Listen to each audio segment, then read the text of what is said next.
Calling our town council meeting to order this day of February. And let's stand for the Pledge of Allegiance, please. I pledge allegiance to the flag of the United States of America, to the republic for which it stands, one nation, under God, indivisible, with liberty and justice for all.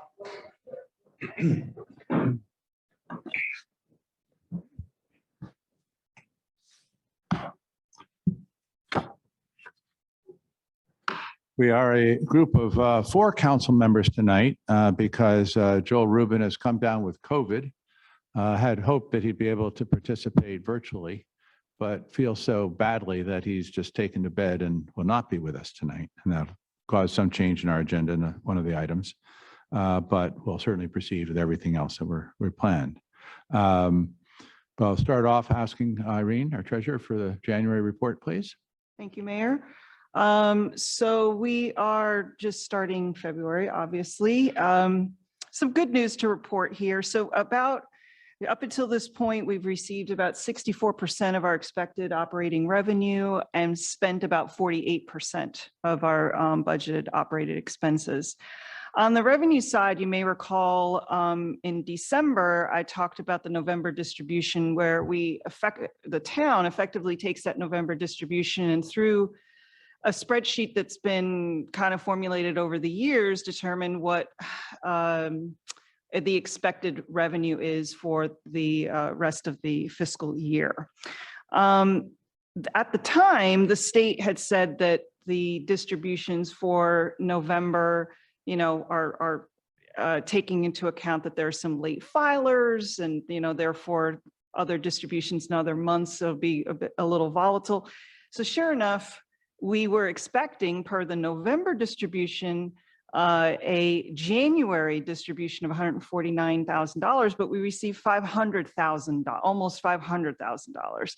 And the state explained that in an accompanying letter that a lot of areas that have high incomes, a lot of municipalities and other areas that have high incomes across the board received a larger than expected January distribution.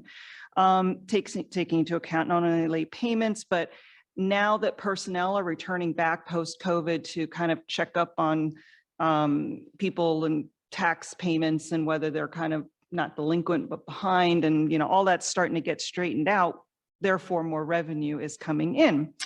But there were a couple of interesting sentences in the letter that said the result of all of these little changes that are happening is that less money is distributed in the November distribution and more in the January reconciling distribution, so that this explains the significant growth in the dollar amount in the January distribution. With current resources, counties should expect this pattern to be the new normal. So to me, that means that we'll have to kind of adjust that spreadsheet that we've been using throughout this time to reflect the new normal. And obviously haven't had much time to kind of figure out the exactly how this is going to be impacting us, but effectively it comes to a combined November, January distributions. We should kind of know what our fiscal year looks like in terms of revenue projections. So there was a question about, okay, well, what does this mean in terms of our surplus? What does it look like right now? So a lot of the spreadsheet that we have says, take the average of the last 3 years, and that will be what you kind of should expect for January or March or April or whatever. So while I don't exactly know what the rest of the distributions are going to look like for the rest of this fiscal year, it looks as though our prospective total revenue is now going to be $3.75 million instead of the $3.4 million that we were expecting out of the November distribution. Our budget for the fiscal year is 3.18. So we expect that the surplus will be around $570,000.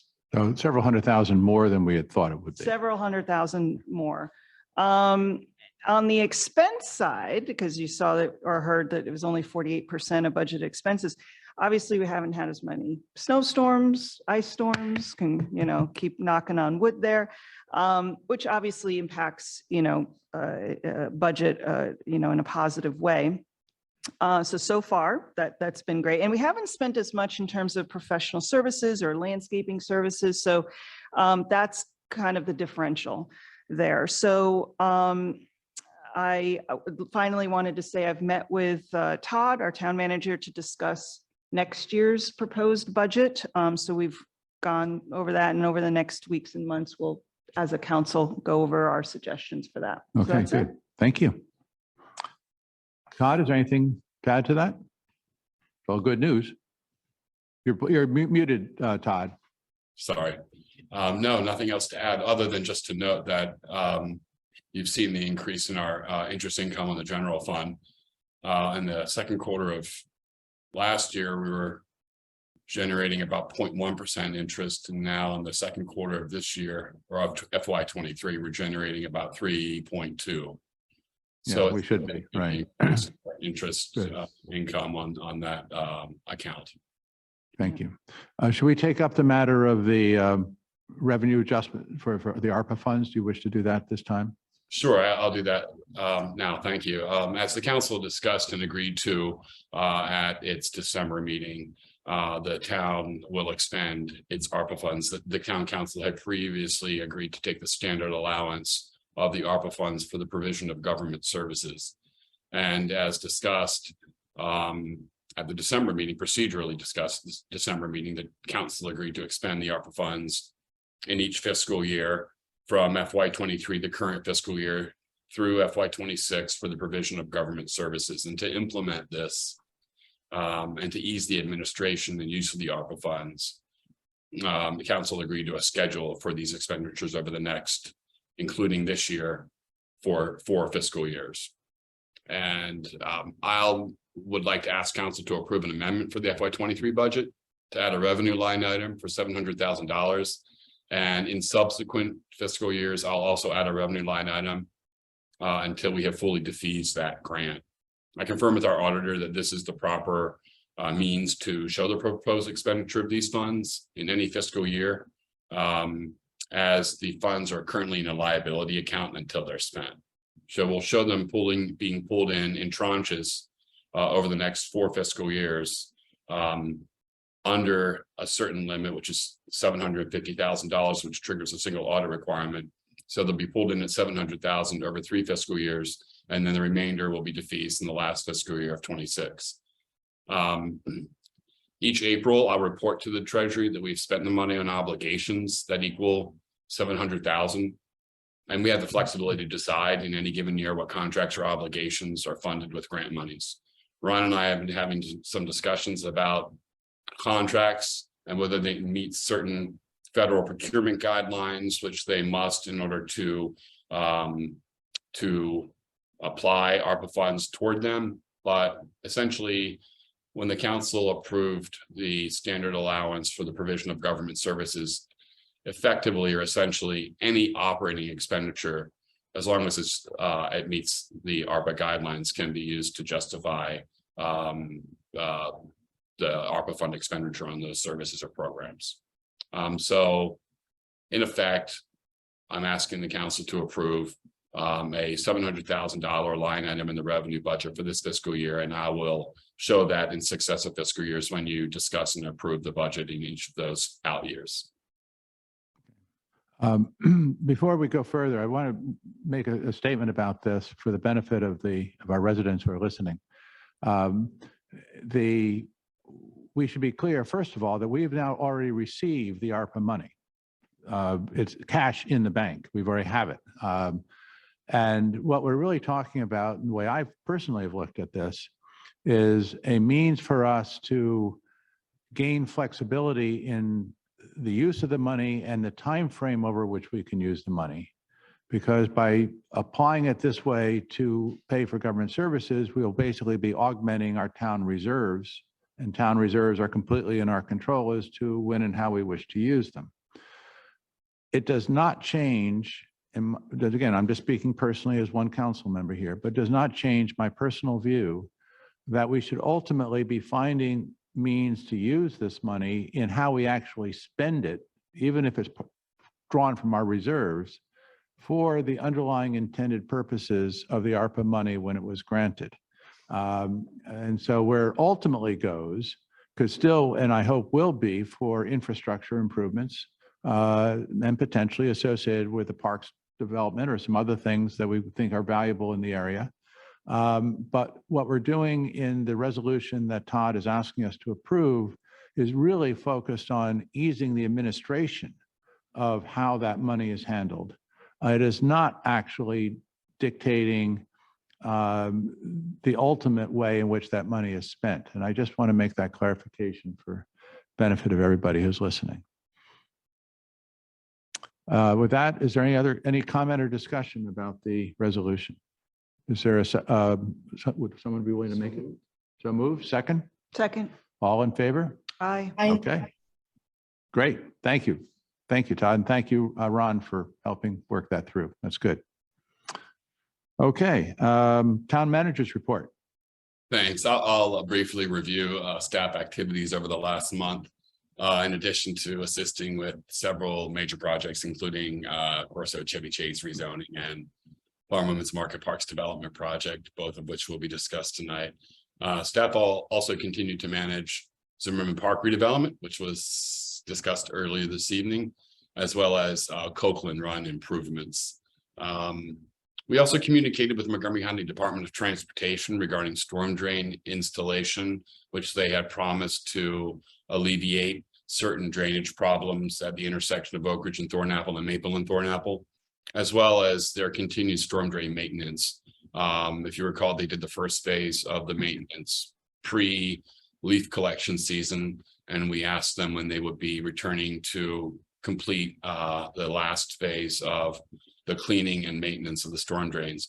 They have, in fact, they are back in town doing storm drain maintenance now, the last phase of it, which includes both cleaning and rebuilding of some of the storm drain inlets.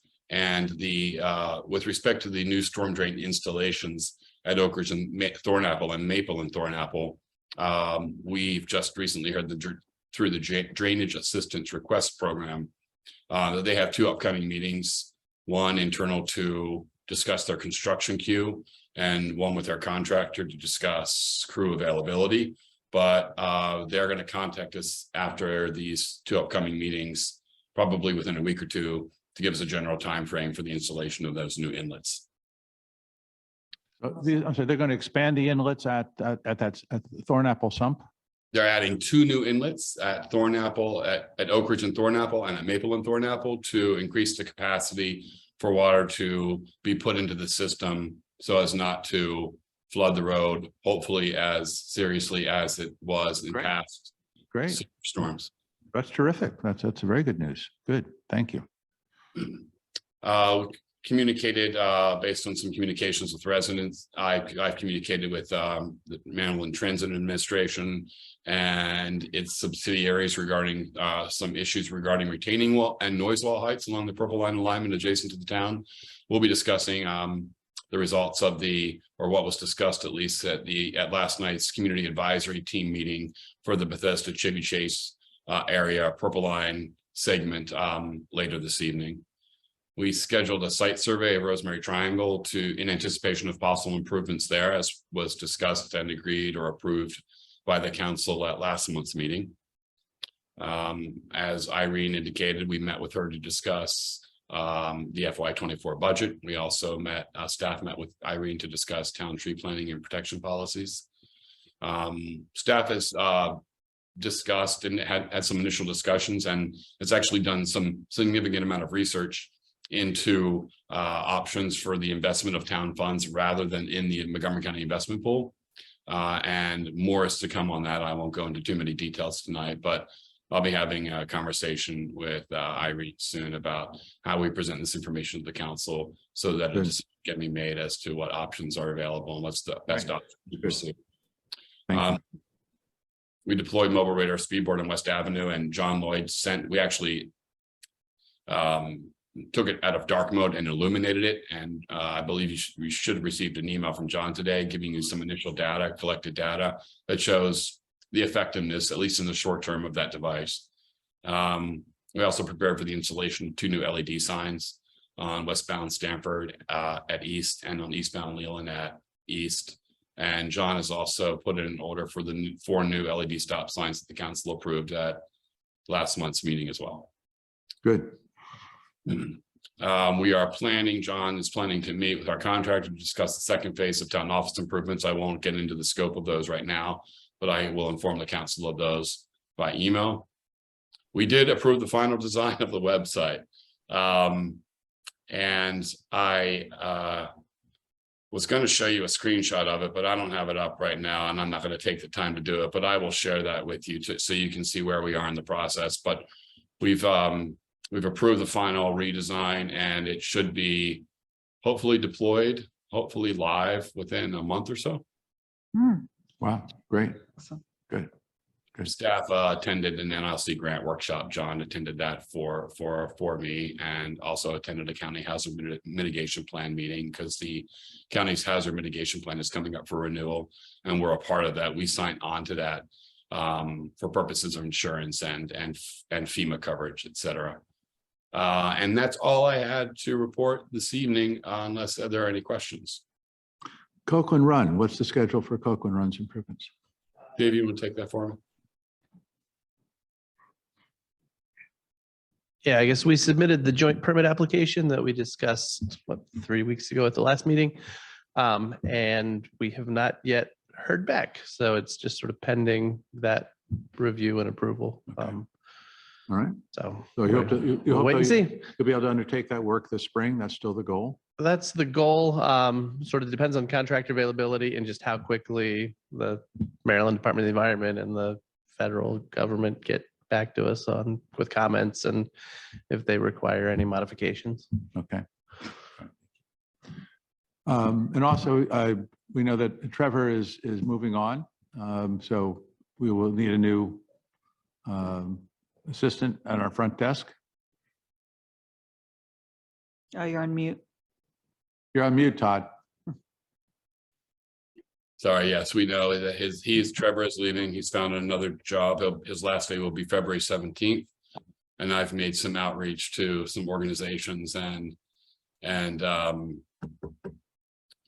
organizations, for lack of a better characterization, to find out if there are opportunities rather than going the traditional route of advertising just through Indeed or other avenues. I've reached out to a organization called Handshake that is a conglomeration of American universities, not American University, but universities across America that have students, either graduates or postgraduate students or students who are about to graduate, looking for potential career opportunities. Good. I've also reached out to Wonders to determine whether or not there might be some working parents non-working parents who are taking care of children who want to work some in the town office. So I'm exploring some different avenues, suffice to say. Great. Thank you for that. And thank you for the report. There's a lot going on in this town. And Yeah. you didn't even bear down on some of the other issues in which we're spending a huge amount of time. So very busy indeed. Okay, with that, public comments. Anyone who wishes to speak, this is your opportunity. I don't see any hands going up, either virtual or real.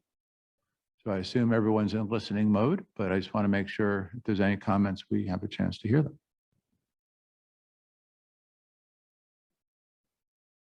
Okay, we'll now move to the variance hearing for tonight. Are the applicants here on the call? I'm here. Yes, they are. Kristen Gerlach is on the phone. Could you please turn on your camera so we can see you? Oh, I'm in Indonesia. I don't have very good internet. All right. Seriously, and I got in really late last night after 30 hours, so you don't want me on camera. Well, actually, yes, that would be a nice thing, frankly, but if you can't, then we'll proceed anyway. Ron, do you want to start us off going through the process? As always, it's always helpful. Sure. The hearing will begin with a presentation of the case by the applicant. And the applicant can please note that the council has had the opportunity to review your application in advance. So you don't need to restate everything in there, but please feel free to address what you'd like. Then the council will ask its questions. After that, anyone else participating in the meeting will have the opportunity to make comments or ask questions. Then the record will close, the council will deliberate and entertain a motion directing me to prepare a decision. Please note that if the request is granted, the decision is not final till it's reduced to writing, and that's a process that usually takes a week to 2 weeks. There is a staff report that's been entered into the record. And Dave, have there been any other comments from the neighborhood since There the have not report was been. prepared? There Okay, have not been, Ron, no. all right, thank you. So with that, Kristen Gerlach, you can please begin. Yeah, I think the application is pretty self-explanatory. I'm only trying to replace a retaining wall that was built about 13 years ago when I built the house that has rotted because of the drainage problem between the backyards of Underwood Street and Thornapple Street. I was kind of interested to hear there's a drainage assistance program out there because the neighbors have been trying to get together for years to try to alleviate this problem. But there's basically a lot of standing water behind my house. So I'm not trying to change anything that's existing other than raising the height a little bit because my backyard's kind of falling into the Shipler's backyard behind me. And I don't think it's helping the drainage situation. So, and it's for the, there's a fence on top of the wall. And I'm not trying to go for any higher on the fence, on the sort of combined area, but the wall has to be a little bit bigger because the ground under has gotten eroded away. So that's pretty much it. Okay. And I have Thank you. talked to the neighbors and they seem to be fine with it, or else they would have complained. Okay, thank you.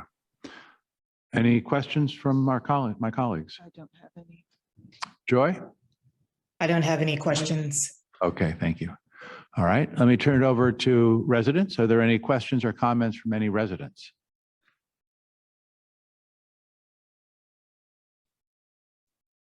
I don't see.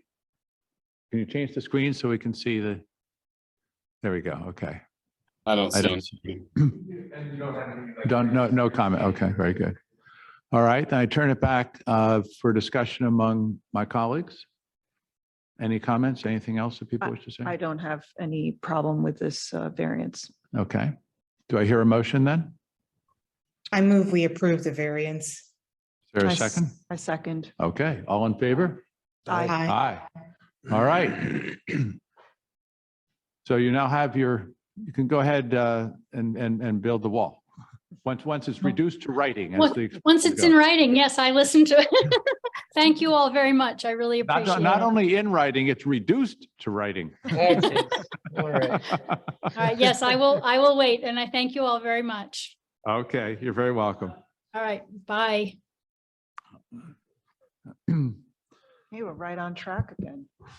That's good. That's good. Okay, council discussions. A number of items that we'd like to review. I don't think any one of them should take too much time, but it's important to review them. The first one is the Corso Chevy Chase development. And I just want to enter again for everyone's information that the upcoming deadlines that we have to be aware of. The planning staff would like any further comments that the town may wish to offer by the 17th of February, sooner if possible, but the latest would be the 17th. The staff report will then be posted on the 27th. So they're basically, if, they like to know if we have anything to say so they can reflect on that and potentially incorporate it in their own report. Then there will be the planning board hearing on March 9th. And we will be expected to testify at that hearing. And then there will be, after that hearing, the planning board will make its decision. But as I think we've all discussed and are aware, they don't really make a decision in this case they are going to make a recommendation, which will then go to the hearing examiner. And the hearing examiner will be having her hearing on the 24th of March. And after that, it's really up to her to decide, how much is needed for her to come to a decision. And ultimately then, once she's come to her decision, she will then pass it forward to the county council that takes the final vote. So that's the process. Also, just by way of clarity, the focus of this process that we're talking about regarding the zoning application really has to do with everything that we have seen in the application, binding elements and the basic design. There are a number of individual items which are referenced in the binding elements, but are not complete and will be completed in the subsequent process of the site plan. A good example of that is the stormwater drainage. There's a binding element that says that the town will be involved with the stormwater management planning, but we don't yet know exactly what those plans are. But those plans will have to be finalized by the time that the site plan is reviewed by the planning board, which is again subsequent to the approval of the zoning application. So I just want to make sure there's a distinction there in terms of what we need to focus on in the upcoming process focused on the zoning. Anyway, with that, we've heard from the 4-H committee, and we've had our public forum where we've heard comments from residents. So at this time, I'd welcome the thoughts of the council about how you feel generally about the issues in front of us in respect to the zoning decision, and what guidance I should take back in terms of potentially working on some drafting of comments and ultimately testimony that we would be presenting. So I really just open the floor here for comments from my colleagues on how you feel about it. I heard a lot of comments about traffic, or just concerns about that. Overall, I felt like people were pleased in terms of what the design looks like at this point. Certainly, there's details to work out, but I heard a lot about real concerns about traffic and the idea that while it's good that there's a vehicle study going on, that really to have us as a council or more discussions with Corso about that. So that came out to me loud and clear. Yeah, is it appropriate? I guess, would it be appropriate for us to make the comment to the planning board staff that says we understand that the developer doesn't have to submit I forgot, it's a state required plan or whatever. LATR, the local area Trans. traffic review. Yeah, it doesn't have to do that, but has committed to, just get it on record with them that says, they have committed to do the traffic study that is very important to the residents. Well, I think one way to think about that perhaps is one of the conditions for our supporting this, if that's what we decide to do, is they're honoring that commitment they made to us to do a comprehensive study. Yeah, and to be clear about it is because there are retail establishments expected to be a part of this community, and the developer expectations that these retail establishments will attract people not only just from the town, but also from other sections of Chevy Chase, that the traffic study is important to understand, physical vehicular traffic, but we're also concerned about pedestrian safety in that traffic component. So it's the signalization type of stuff. So yes, SHA is, it's tough to sometimes get quick action from some of that. Only sometimes? Only sometimes. But it is something that is resonating, as there's lots of talk on the council about the greater urbanization of this area, and the importance of getting people to utilize public transportation, to utilize their, walking and biking to where they're at, but yet there's a disconnect sometimes with people feeling safe to walk in certain areas, and not in terms of like bodily safety, but just the relationship between pedestrian and bicyclists and vehicles. So that's the other part of this, the study to warrant signalization so that it's also safer for pedestrians. So The only other thing I had thought about was that since our first response is back to the planning staff, it's actually, it would be an appropriate time for them to hear from us about what our continuing concerns during the site planning process would be. Right. Because this, they're not, obviously wouldn't parrot those back to the planning board, but it's something we want to convey to them that we're going to be closely following and are concerned about during the site development process. So that was my. yeah. But I think that includes traffic. It includes stormwater management, Yes. lighting, parking. Because they're promising a parking study, and that also is very important to us. Yep.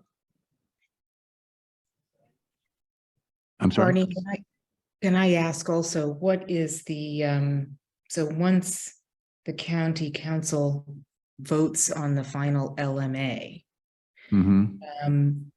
there's a site planning process. What entities are involved in that? Is that just the developer in the community, or is there like a back and forth with the planning board on that? Yes, the site plan is filed with the planning board. So it's a site plan application, and it will be reviewed by the planning department as the staff to the planning board, and then the planning board will take the vote. So that does not go any further. The planning board has the ultimate authority in respect to approval of a site plan. But that's a very comprehensive look at all these things. But that's very much what the planning board that's their bread and butter work, is approving site plans. So at the site plan stage, that would be where, so I guess I understand it is important for us to mention some of our concerns now, traffic, stormwater management, and so forth. But really, it would be at that stage where, for us, the rubber really meets the road in terms of indicating specific concerns before the planning board, before they approve the site plan, right? Correct. That's our understanding of it. Yes. And right now, I don't, maybe Todd, you may have some information, but I don't on what's the time frame in which they might be thinking of, the developers will be thinking of trying to present a site plan. Imagine right now they're just focused on the next stage of getting the LMA through, but I don't know whether they hope to hit this calendar year for the site plan, but that's, it takes months and months to prepare a careful site plan. I can look back in some documents as you're continuing to discuss to see what they initially, I don't know how much their timeline has been delayed, not by a huge amount, but I can look at. But I'd be very surprised if it's before the fall. Surprised. And I think it's probably fall or winter. And is it calendar year. after the site plan that's when there's is it covenants, like an agreement between the town and the developer? Like, when does that agreement occur or drawn up? It's a good question. There are different parts to it. Okay. Some of that is embedded in the binding elements. So that, in fact, is approved with the LMA and well in advance of the site plan. Other aspects will be embedded with the work with the site plan. And to take one example, when it comes to trees in the forest conservation area, they're going to have to come to the town with their plan and ask for a variance. So that, I don't know the timing of when they plan to do that, but presumably they'll want to do that before the site plan, I would imagine, so that they can have clarity when they present the site plan about that. I'm speculating, but those have to be linked. But then there are other things which probably would come afterwards. And to take an example, the negotiation of the construction agreement to control noise and traffic and communications with residents during construction. I would imagine we'd probably take up after site plan, because even after the site plan is approved, assuming that is, there's probably at least a year to pull all the permits before they can break ground. So there's still a long time in which we can work on the negotiation of that agreement. So I think it ends up being broken into different pieces as a result, but that's, I think, the rough lay of the land. Todd, do you want to comment? Is there something there that?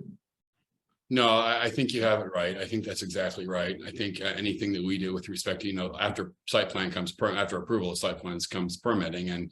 But I think what we have regulatory authority over, they'll likely come to us before they finalize site plan, because it'll impact the site plan that they're presenting and ultimately have approved by the planning board.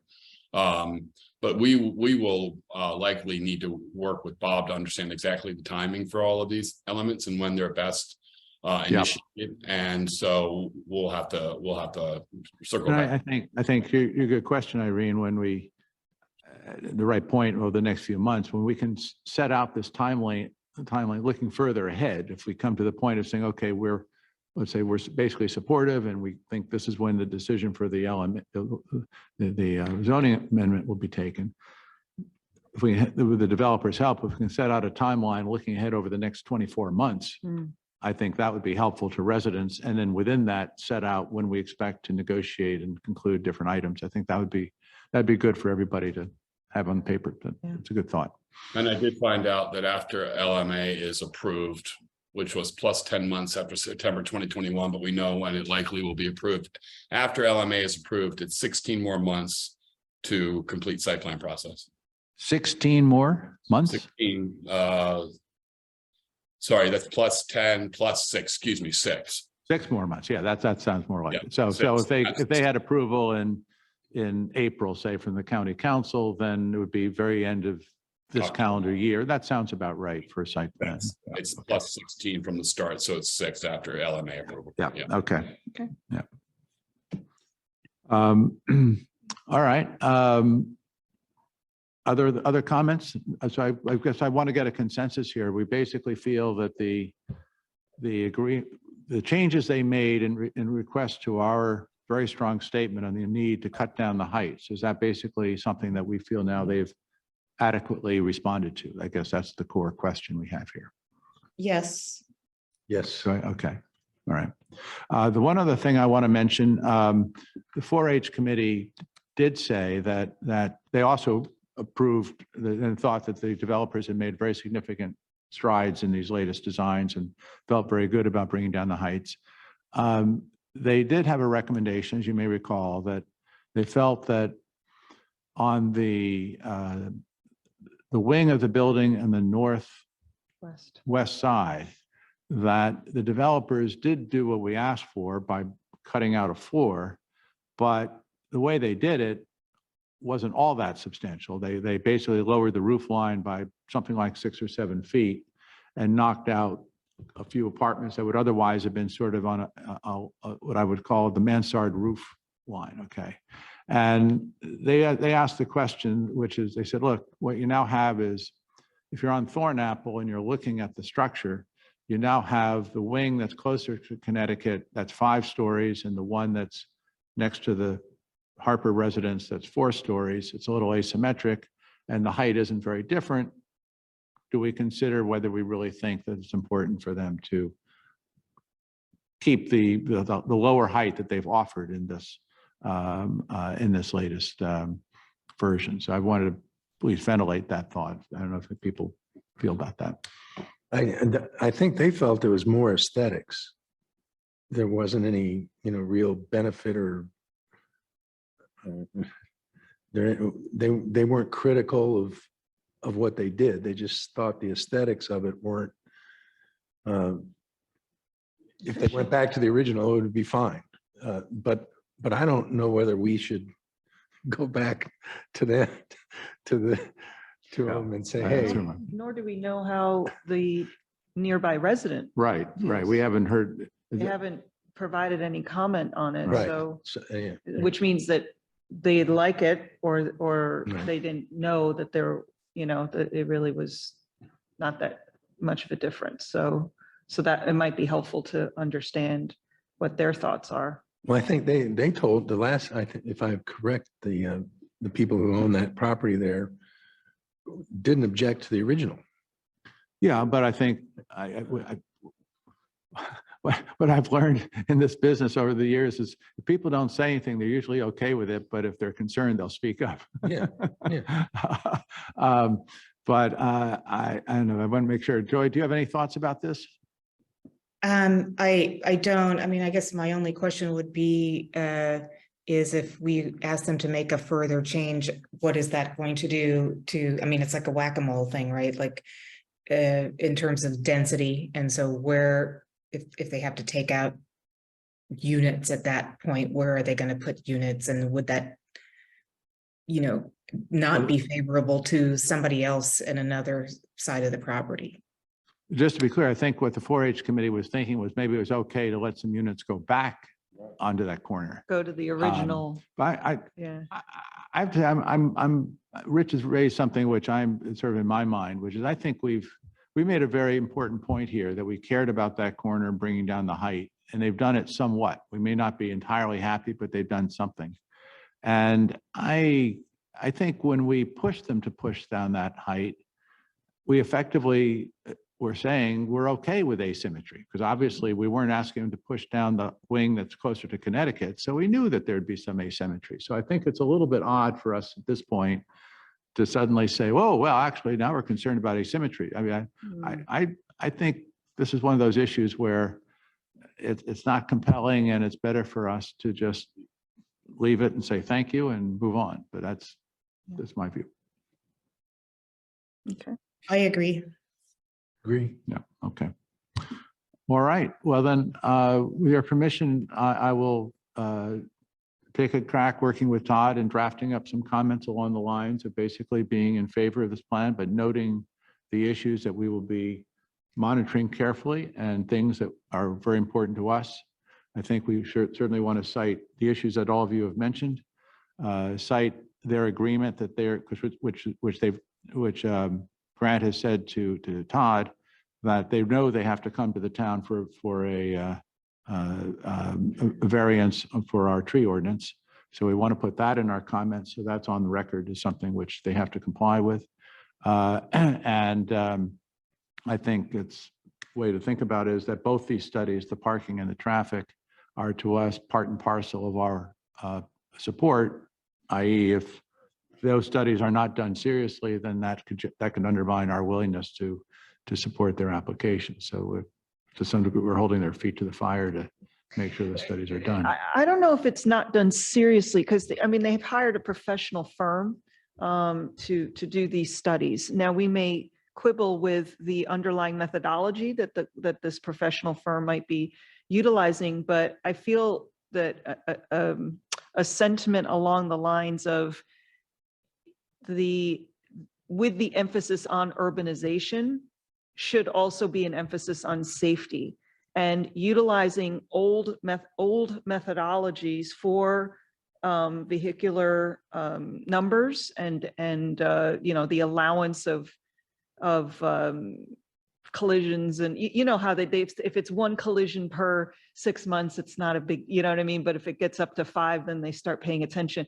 We need to get down to that true, whether it's the county's Vision Zero program or the state's thought of, how or increased urbanization is impacting our area.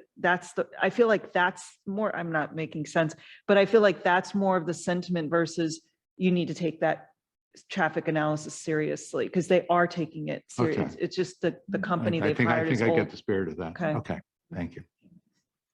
And then I would presume that again, well, obviously once the company with the draft will send it around, but that will then also become the basis of our testimony. There's no reason for our Yes. comments to be materially different than our testimony.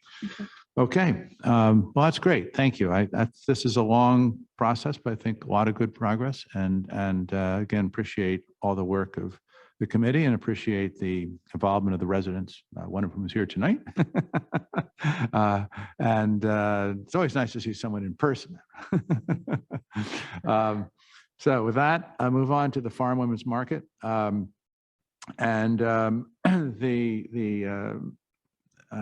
not much to report in terms of contracts. The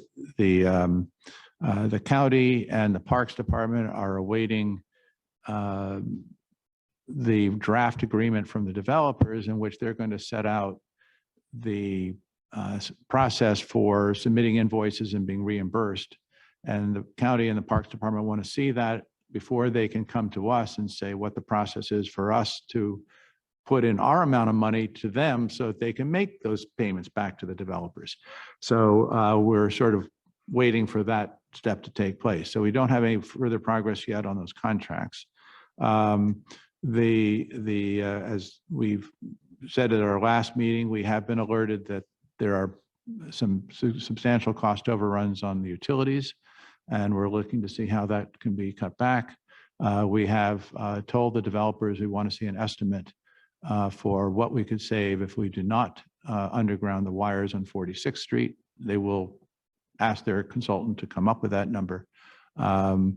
The other thing they have already done, though, is they've looked at what it would cost if we did underground the wires on 47th Street, which would allow for a easier sighting of the surface Capitol Crescent Trail. And that number comes to $1.8 million, apparently, from the numbers that we saw in the memo today.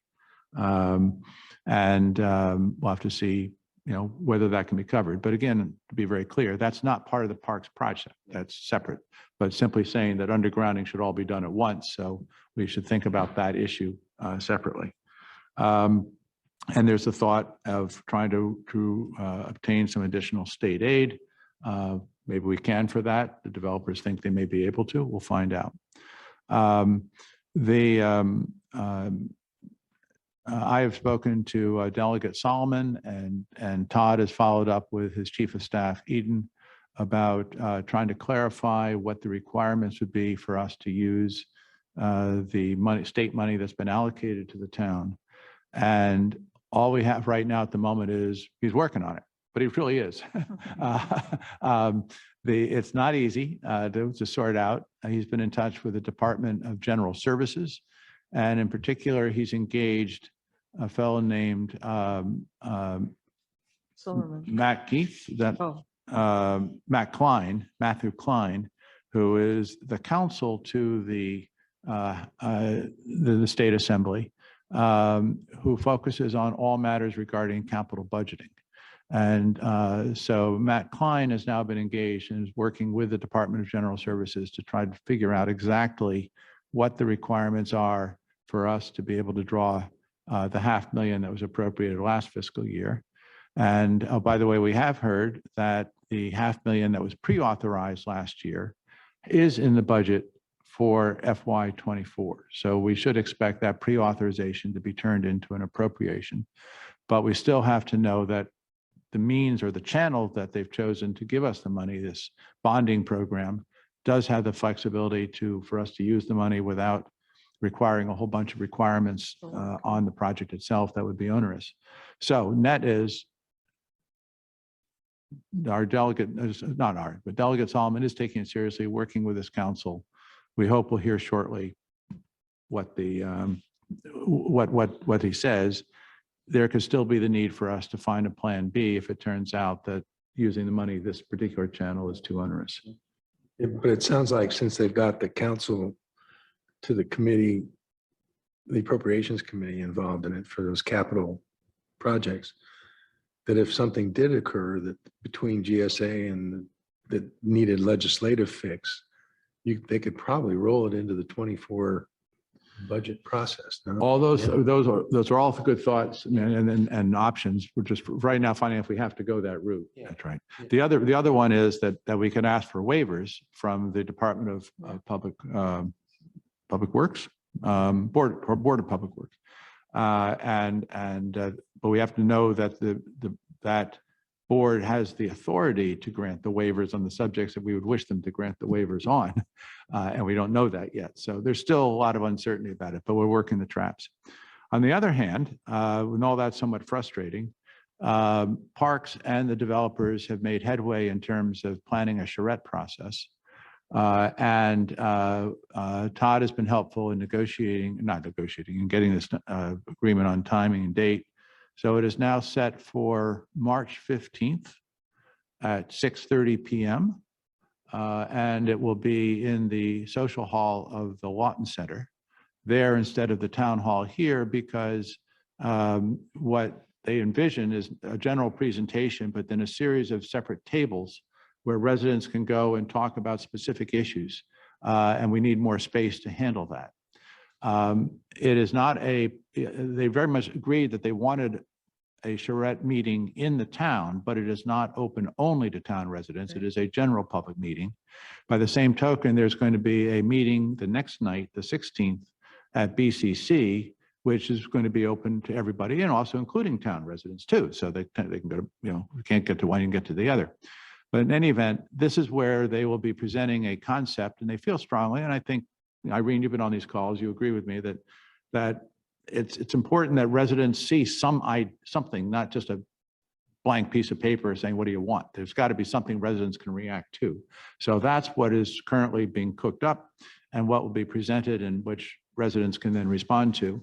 And then there's going to be a 30-day period after that where they'll be collecting online comments. So no one has to sign off and say anything definitive that night.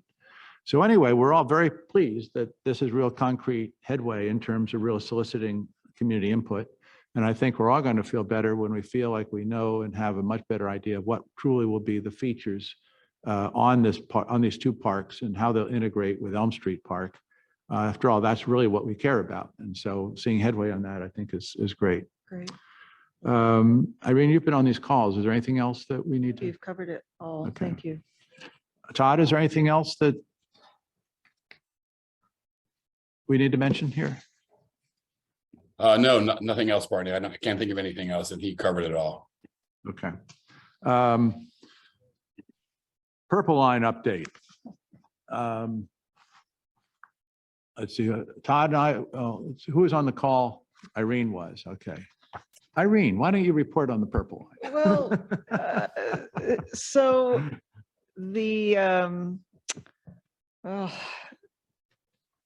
MTA holds these various meetings, community meetings with communities that are kind of all along the Purple Line route every so often. And we had reached out to town residents in advance and let people know the questions that we were asking. I think was it just the residents that were Yeah, we living just go to along the 36 residents that they're most impacted. And we submitted, I think, a total of 6, maybe 7 questions at the end, ranging from the noise wall and when that would be constructed to just the ambient noise that occurs while construction is taking place. All the way through, there's been tremendous cost overruns and what that critical path looks like going forward, so that we're not constantly facing this, we're 7 months behind and it's $7 million more over budget kind of things. We wanted to get a better handle.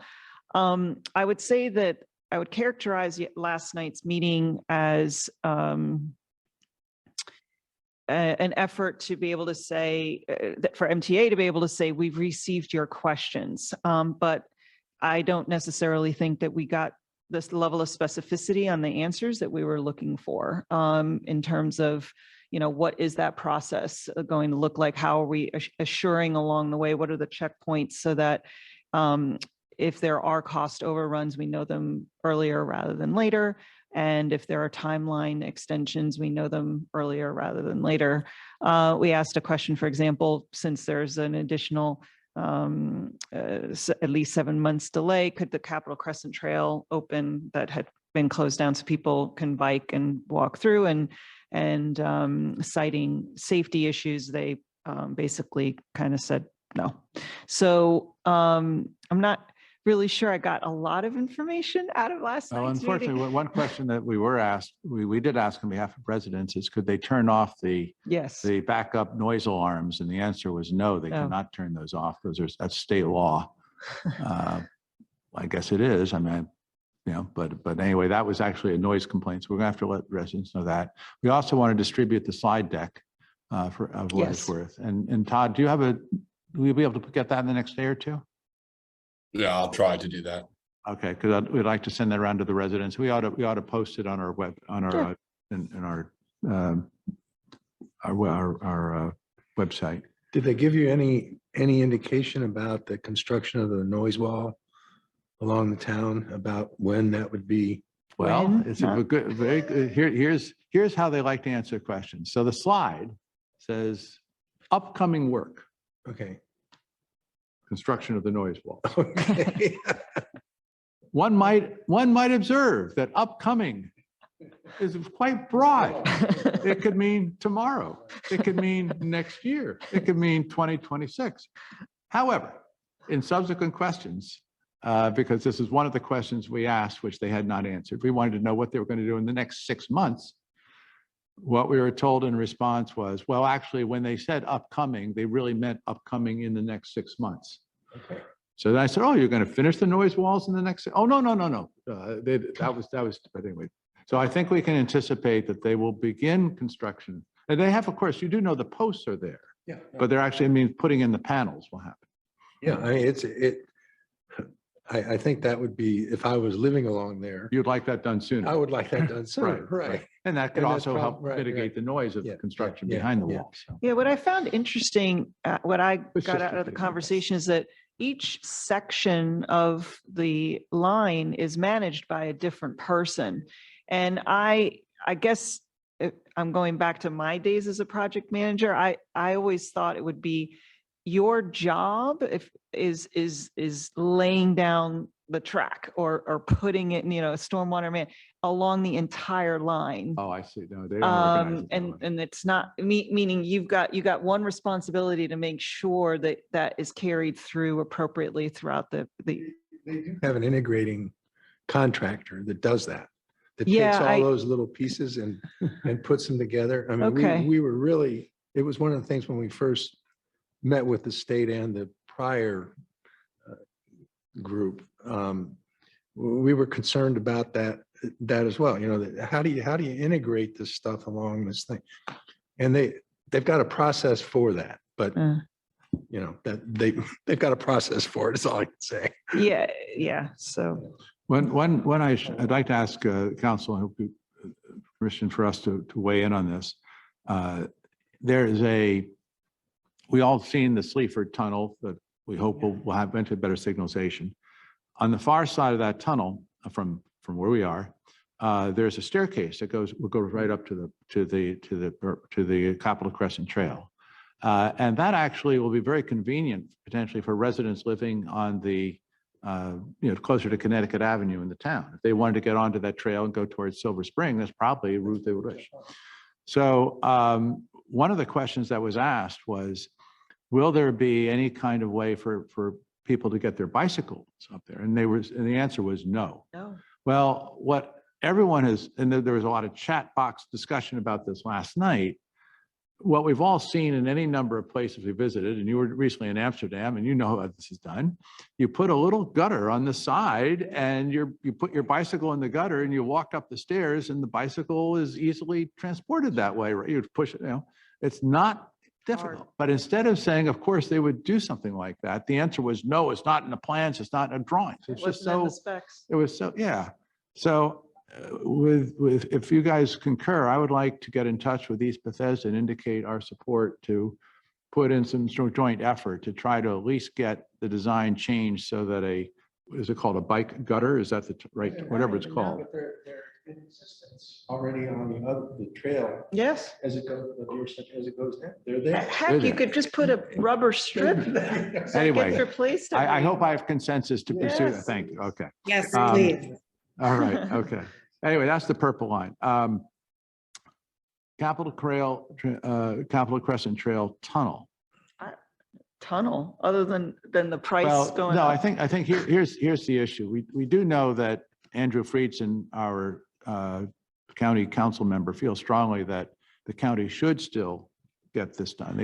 His representation is that this was a very major commitment made by the county at the time that the county approved the Purple Line and a new Capitol Crescent Trail. And the specific question was, will there be a tunnel under Wisconsin that the trail will be able to use? And the answer was yes, the county will build it.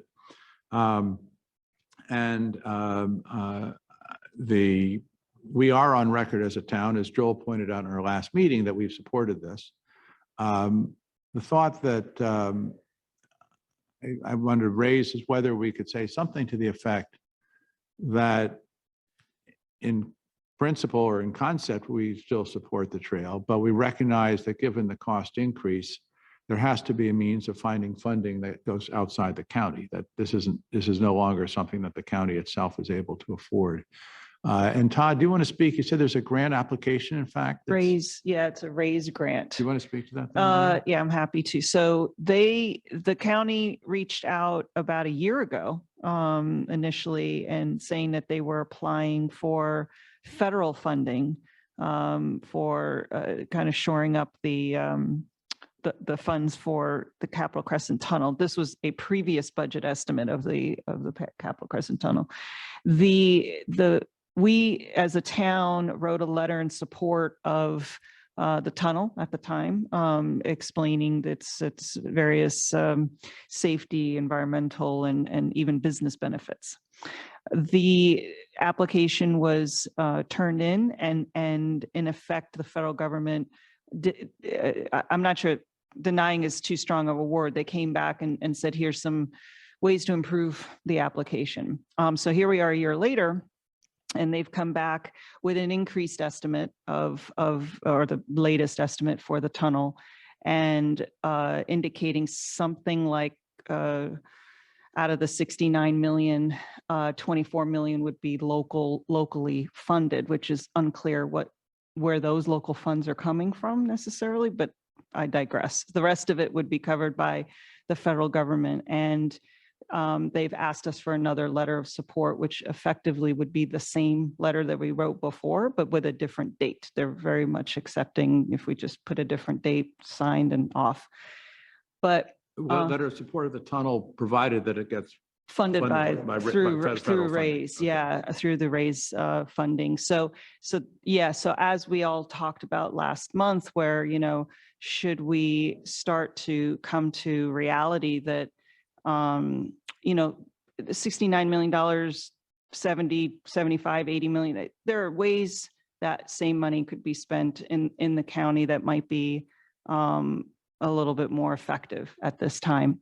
And so as a town, should we still support that? Should we still support Andrew Friedson as he wants to put it back in here? And is the writing of this letter making it a tacit support as well?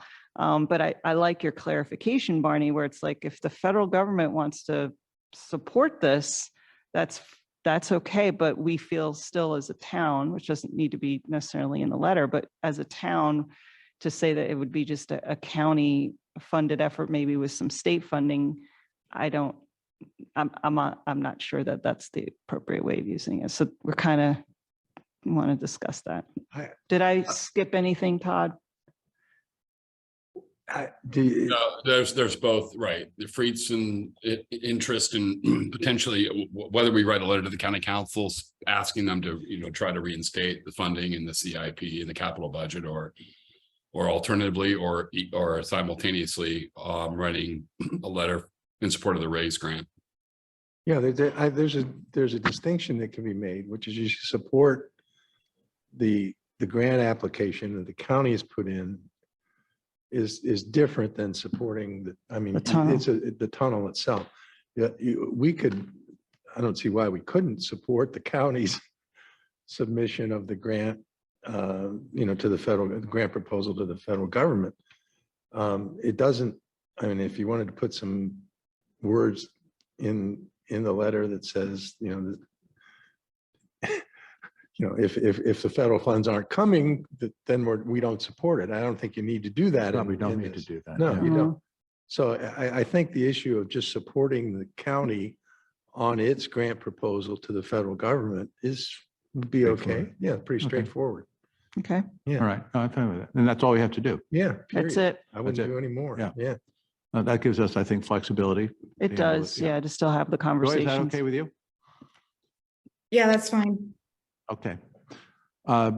Leave that with you to work. on the Sure, letter? Thank no you. problem. Okay, good. Radar speed board. Dave, you want to take this or I can, either way. I can. Again. Dave, if you're comfortable, or I can, it doesn't matter.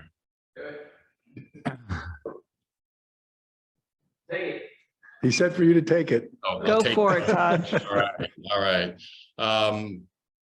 The staff developed this policy to guide the town's determination of or processing of requests from residents or other groups to both request radar speed boards and LED stop signs.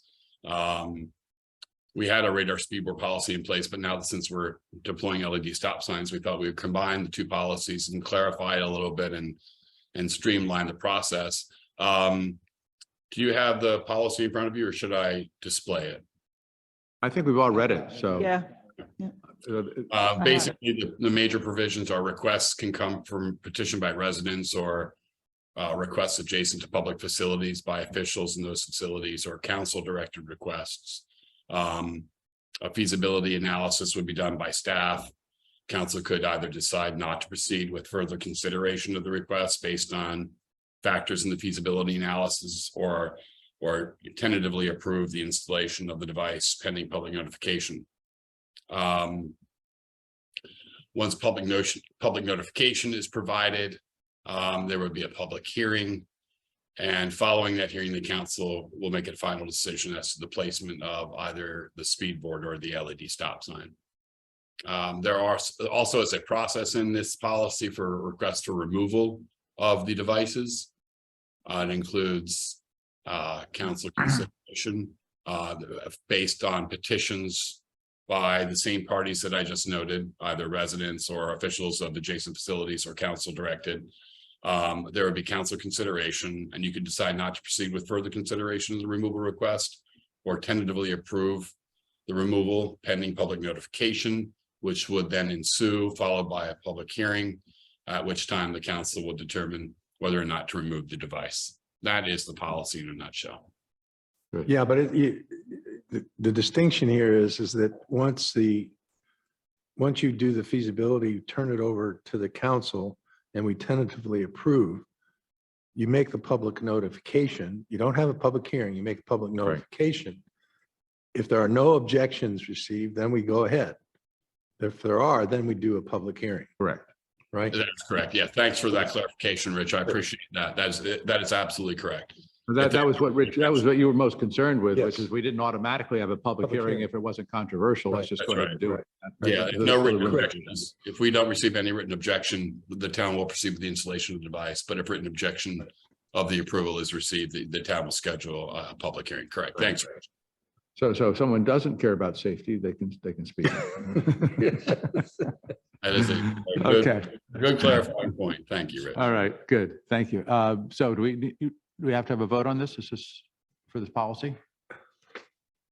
yeah, I believe we We do. do. Yes, you Is there a do. is there a Yeah. motion? Motion to adopt this policy as noted. Okay, thank you, Irene. Second, Second. Rich, all right, all in favor? Aye. Okay. We'll postpone the discussion of the anti-Semitism statement, but I will say for the record and for anyone listening, this is something which Joel Rubin has been working on. The council members have seen and have commented on it, but we'll postpone consideration until Joel is better. But the spirit of this, just very quickly, is that we've all taken note of the strong statements made by the county executive and the county council demonstrating abhorrence of the episodes of anti-Semitism that have now been seen many times in the county. and also generally strongly opposed, of course, to any hate, sentiment of hate expressed in activities. One of the parts of the county resolution called for collaboration and work with the municipalities. So what we'd like to do as a town is pick up on that and have our own statement of condemnation of these activities, but also find ways to collaborate with other municipalities so that there's collectively an engagement at our level of government, not just at the county level, to think about these issues and how we can have some action items regarding it, and also caring about how these episodes and how anti-Semitism and hate is discussed and worked in the schools. So that's the general spirit of it. Just leave it at that. But we'll be taking that up when Joel is better and working that further.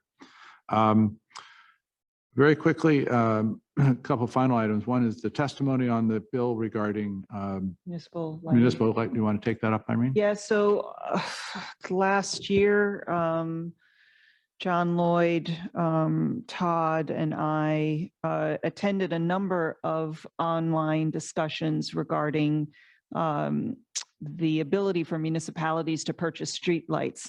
And it's quite a voluminous process. There was a lot of angst by municipalities that were trying to figure out the exact costs associated with the purchase of these streetlights. In the meantime, there is a House bill, Maryland House bill, and Delegate Aaron Kaufman reached out to Barney asking for support on this particular bill, which effectively allows a better stated process for municipalities to explore the purchase of their streetlights. So it's the bill 1083, the County and Municipal Street Lighting Investment Act. As a result of attending these discussions and talking about kind of the impact for the town, our town, one thing I just want to bring out is on a monthly basis, we're paying less than $5,000 for electricity for all the streetlights. And to put in an application for having Pepco analyze one utility pole, they bring their buck, costs $5,000.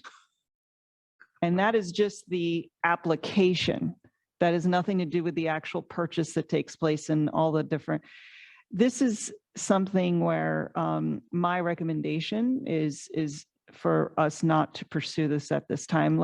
We don't necessarily need to be the early adopters. I understand that the village of Chevy Chase is actively pursuing purchasing their streetlights. We could certainly learn from as they go through their process, but for now, I don't think it's something that we necessarily, but we can still support it so that our fellow municipalities. So we could support this legislation. So we could support it, but we wouldn't, that does not implicitly mean that we are looking to actively purchase our streetlights. Yeah, I agree. We could support it. The other issue that I remember was that the Pepco had actually submitted a new tariff. I think it was last year on the issue, and it was still before the Public Service Commission. And one of the concerns, the PSC had originally turned their application down, and the Pepco resubmitted it, and was supposed to have made it a simpler process for the towns to apply for these and to not be burdened with the excessive charges for things like coming out and surveying the pole. And they were I thought that was before the PSC. There was a lot of legislation, or a lot of people were concerned, and they were proposing legislation, but they kind of stopped because PSC hadn't finalized the tariff. Yeah. So and it may be all moot for us anyhow, because if we only spend $5,000 a month, it may be just ridiculous for us to do any of the retrofit. At some point in the future, Pepco will be required to do those kinds of things, probably even if they didn't want to do them, they'd probably have to be for At various reasons. the end of the day, efficiency. from a town's perspective, all we want is the ability to have LED. Right. And, been waiting 10 years for Pepco to do this. One thing that Pepco let us know, or their representative let us know late last year, was that this spring, they're going to resubmit their application to the PSC so that the installation of LED light bulbs can take place, right? And if- This is the second time they've submitted it. The first time, they wanted to also install some smart meters, which the PSC was concerned about, like privacy and all of that. That's been shaved off from the application, so it's kind of clean, where, give us the ability to install. That's ultimately the only thing that and frankly, what the rest of from what I heard in attending these meetings, that's what they're trying to Yeah. get that after is that was LED. always the discussion. It was how much cheaper was it to put an LED in Sure. for us to pay? Yeah, And if they're going to do it, then it's moot. correct, The whole at thing's least for moot. us. Yeah, at least You for us. understand why the utility doesn't want to, Oh, yeah. because they sell less Less electricity. Yes. Sure, yeah, that's So- right. So they will sell less electricity. So no company likes to undertake investments or programs that reduce their revenue. And so so what the real contention is, that they're saying, yes, of course, we're happy to put in LED bulbs, but now we want to jack up our electricity rates so our revenue doesn't decline. And that, of course, bothers a lot of us who feel, wait a minute, we're consuming less electricity. Our spending should go down, not stay the same. Mm. So that's the tussle that's going on in front of the Public Services Committee at the moment. But in any event, that is that we should go ahead and support this.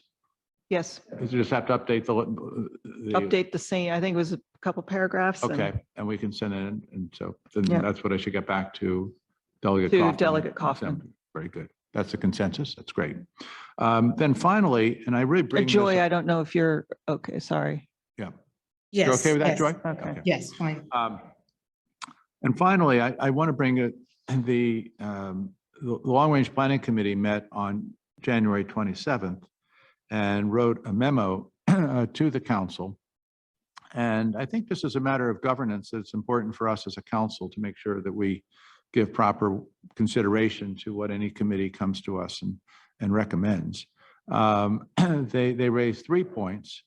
One is that, and I'll carry this tonight because Joel's not here, that the committee would like us to push for the tunnel, the Capitol Crescent Trail Tunnel. We've already discussed it. I think we're prepared to push for the grant and let it go at that at the moment. The second is that the committee recommends that the town council write a letter to the Parks Department advocating for a meeting to discuss the Little Falls Parkway Linear Park. Somerset, Kenwood, and Edgemoor do not support the park, and we agree with their points. And they, of course, point out these communities supported the Farm Women's Market, so we should endeavor for some mutual support here. I do want to report to the council that I followed up. I've spoken to Steve Circo, who is the president of the Somerset Town Council. As you may know, in Somerset, they've got a mayor who's elected separately, but he's not on the council. They're smaller than us. They have even a more complicated government. It's quite remarkable. But Steve is the president of the council. And his report to me was that, first of all, they have done a survey of their residents, and the residents are very divided. And it's not at all clear they're all opposed to it. Okay. And the Council of Somerset, therefore, has not taken any view. So I gave me some pause on this issue. And also in regard to the point of having a meeting with the Parks Department reaching out, there is a meeting scheduled. I think it's taking place on February 15th. And the Parks Department will be presenting their information about traffic, which is the main issue, is how much traffic there is in Little Falls. And if you diet down the lanes, will that traffic spill into the adjacent streets? That's really the issue that they have. So my sense is that I'd be wary of our jumping into this without feeling we've done our own involvement. And if we sense that among the communities, there's ambivalence, some for, some against, it's not clear to me that we as a town, not immediately adjacent, should weigh in. And especially since there is in fact a meeting with the Parks Department. I mean, if there was no meeting scheduled, I would feel more comfortable at least saying, hey, look, Parks Department, you ought to meet with these residents. That's important. That's a matter of principle to engage with the local communities. But if they actually are now having a meeting, I'm hard pressed to see what there is for us to say. So I want to open it for discussion, but I guess I've expressed my personal view about it. No, I saw them. There was a meeting scheduled for that discussion with Parks, and after the letter came to us, and I agree. I think we need to let the data be presented to the residents, to the communities, and then see what happens after that. Okay. And I certainly wouldn't suggest we get involved in it if those communities don't support it. I mean, if they're fine with leaving those barriers in place, I don't think that we have enough. It's not enough of an impact for us that we should go against their desires. Is this a Norwood Park kind of situation? Well, this is the other thing that's a little bit odd about it, or at least gives me pause. We generally like parks. That's what we've been advocating for, is more parks. And so what these communities are saying, as has been represented by one person to the long range plan committee, is that they do not want the dieting to be put in place. They want Little Falls to remain 2 lanes, and they don't care about creating a linear park. They just do not have it. So essentially, in saying they don't have the dieting, they are standing in opposition to creating additional parkland.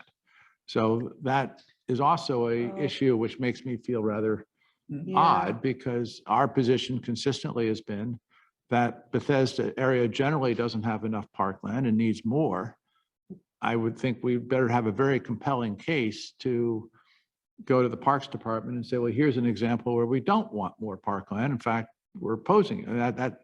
That's a real change in our Diet, that's the catalyst, the road lane diet, that's the catalyst for this issue. Yes, not- exactly. It's not- Well, their concern is like ours would be if there's a lot of cut through traffic because traffic's backing up because of the Yeah. shortening of the things, it's all going to come through their tent. Well, my position would be they need to take mitigation actions against people cutting through then, but don't not allow a new park to be created. Yeah, it's No, more that's part of complicated. what's difficult, is to say we should take a position in opposition essentially to creating a new park.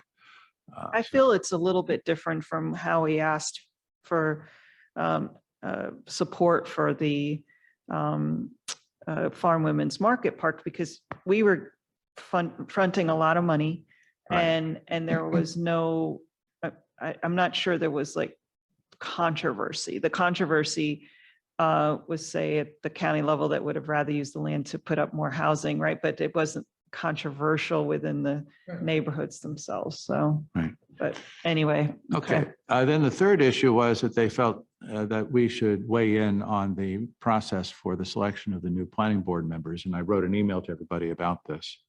Any further reflections on that? First of all, I don't think our opinion one way or the other is going to make much difference. So I don't know whether I would spend a lot of time worrying about it. Unless it actually was negative, right? That's right. We would. Right, yeah. I do think there, and I've discussed this with you, I feel as if there needs to be a little bit more balanced support geographically on the planning board. There's been a lot of emphasis on the eastern part of the county in terms of the makeup of the previous planning board. So my request would be to just have if we were to put something in, it would be a letter that expresses diversity in all types, not just in terms of political affiliation, education and, kind of experience, but also geographic residence within the county, because they're going to be undertaking very quickly this new board, the zoning discussions again. And I prefer that there be a little bit more of an understanding of just what is really happening to our community, that is to say Bethesda and all the development that's been But occurring. that's not what they're, I mean, this was. That's the planning board to Well, weigh no, in. but it would be the way we might, without what the committee specifically asked for was for us to find specific candidates and endorse them. Right, And I think, And that's- I heard yeah. Irene be negative about that. yes. Yeah, What you're saying is, if we do anything, yes. it should just be a general statement of looking for geographic diversity of board Yes, members. this was, in particular, it was about a current filling a vacancy. Oh, yeah, on the they're- of the they're filling- Republican But it's selection. all of them are going through, I mean, they're rolling in everybody. It's three people now and then 2 people right behind. It'll be all 5 members in due course. New, All Yeah. new. yeah.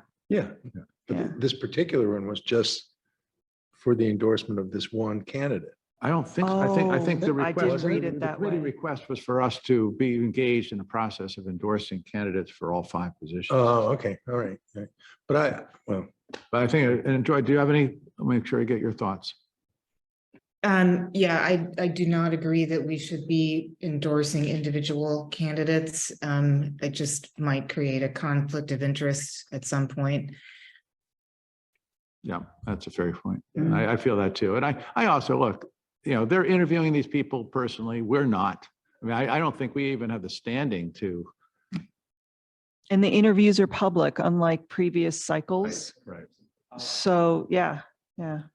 I do want to raise one other thought, which is perhaps in the same vein as yours, Irene, about geographic diversity, which is, and I've mentioned this to a few of you, the chair of the planning board makes $228,000, oversees both the Parks Department and the Planning Department. The other 4 members of the planning board make $30,000. And that is just such a disparate amount of money that the signal that I think that sends is, if you're just a regular member of the planning board, you're only expected to spend half a day a week showing up and vote and raising your hand and voting yes. I mean, and yet for all of us who've been engaged in this process, we know how much time should be spent to be a good member of that planning board. If it's not a full-time job, it is more than a half-time job. I mean, really, truly, that in terms of bearing down on the applications, the complexity of the issues, reading everything, deliberation, and I think the pay scale is set up to invite, the chair to kind of set the agenda, roll everything through, and everyone else just to raise their hand. And I guess what I wanted to ask is whether we should at least ask as a consideration to the county council that they readjust the salaries and basically raise the ones of the other 4, so that we are communicating the importance of this role and of the time commitment that we expect the other members to take on. And I want to see if that's something that would be okay to suggest. To the county well, I council. was curious, I was after you brought it up, I was very curious, and I don't understand I would like to understand their that compensation of how each of the members gets compensated. I was thinking about, they're actually part of the Maryland National Capital Park Planning Commission. So Right. maybe there's some other, other than the salary from the county of 30,000 or whatever it was. Oh, I see. There may be some other there may be some other, I just didn't know. I don't think there is. I don't know. But it's a I fair didn't know, question. so- Todd can easily find out. I just didn't know what the But composition. assume for the moment that there's not, that there really is that differential. Do you think we should try to suggest that we close it up? I guess my thought is that the concern about not being, the chairman having so much of a say, as is the case in some commissions like that, where the commission actually has all the staff report to him. And so everything that gets put forth to the board is stuff that's been produced by the chairman or the chairman. And so the concern would be, well, if that's the case, are these people, who's going to raise their hand? Well, I think one of the things of the diversity of the party structure of it is that that in itself gives somebody the wherewithal to raise their hand if they object, if they're of an opposite party and they don't agree philosophically, whatever it is, which is tends to me to kind of not bother me about people being concerned about raising their hand.